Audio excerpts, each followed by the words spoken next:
Why is Gauss a permission and curated blockchain? Gauss is building a curated layer 1 blockchain that's helping brands and creators tokenize their digital presence and to allow them to interact with their audience in a whole new way. The layer 1 blockchain Gauss is building is based on a permission blockchain. And in this video, we are going to go through the differences between a permission and permissionless blockchain and why Gauss is building it. Welcome to the Gauss channel, and if you haven't already, please like, comment, and subscribe to the videos. If this is your first time joining us and you want to learn a little bit more about Gauss, please check out this video on what Gauss is. And don't forget to join our Discord channel where you can interact with our community, join weekly and daily contests, and get the latest information on what's happening on Gauss.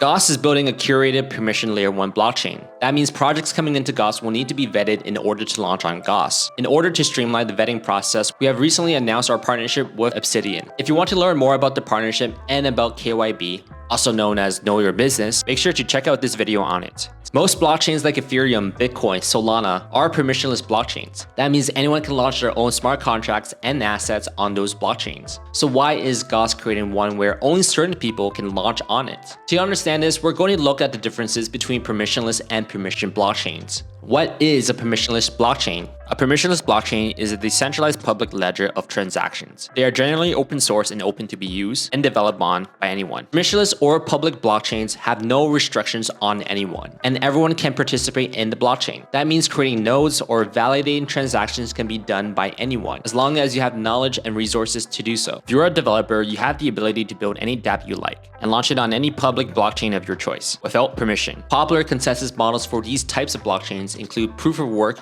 or proof of stake. If you want to create a token in BSC or Binance Smart Chain, you can. If you want to create a validator node in Ethereum, you can as well, with absolutely no restrictions. In a permissionless blockchain, it is a completely decentralized blockchain. Some of the key features of our permissionless blockchains include open source development, where users can easily access it and develop on it, and lack of central authority since it is open to everyone. So what are the pros? Well, first of all, it has a broader decentralized platform, which allows more participants through the network when compared to permission blockchains. It has a high level of transparency, and anyone can go into the ledger and track any transactions that they want. And since it has a large number of participants, it is very resistant to censorship. However, there are some downsides. First of all, there is not too much privacy, and anyone can go onto your public wallet and see what transactions you have done in the past. And second, if you're comparing it to a private blockchain, there is a slower transaction speed. As more users increase on the public blockchain, the efficiency of a permissionless blockchain goes down. Also, in most cases, the model is not energy efficient as compared to a permission blockchain. For example, if you're looking at Bitcoin, it uses as much energy as all of Switzerland. So on the other hand, what is a permission blockchain?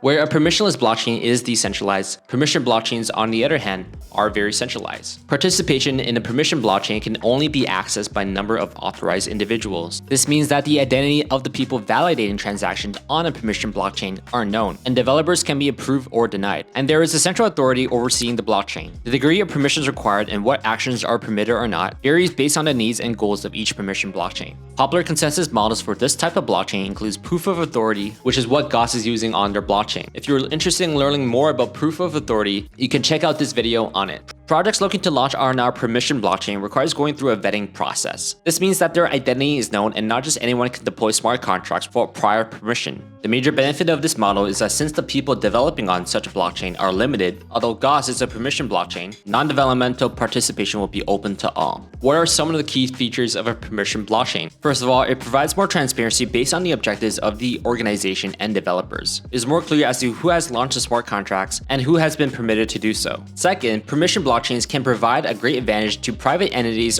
or companies as it has allowed them to handle data in a more secure way. It has complete control over who has the access to it and who has permission to make the changes. Third is a lack of anonymity. Since only a limited number of users are allowed to launch smart contracts, every change is tracked to the developer. So the blockchain's administrator is always aware of new developments and who actually made them. What are the pros of a permission blockchain?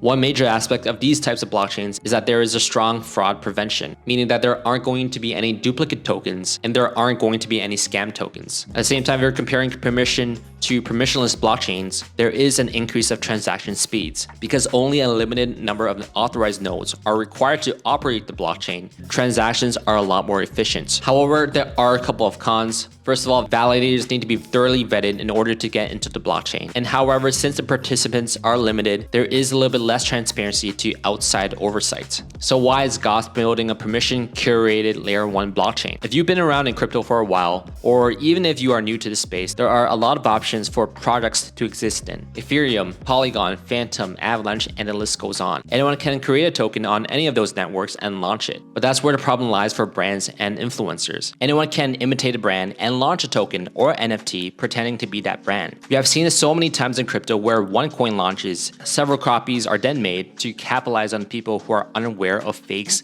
and fraudulent tokens. This is bad for brands and influencers because their audience might be new to crypto, and there is a very high chance of buying a fake token or NFT, thereby hurting the brand's image. Gauss is solving this problem by creating a curated space for brands, creators, and influencers. Gauss Layer 1 blockchain will be a permissioned blockchain where projects launching on Gauss will need to go through a vetting process in order to launch. By doing so, there is a zero chance of fakes and duplicates of popular tokens to appear. If you're buying a brand token or NFT on Gauss, you will know for sure that this is the real thing. You wouldn't have to second guess yourself on who you're supporting and if the contract address you're interacting with is correct or not. In Gauss, your brand image is protected.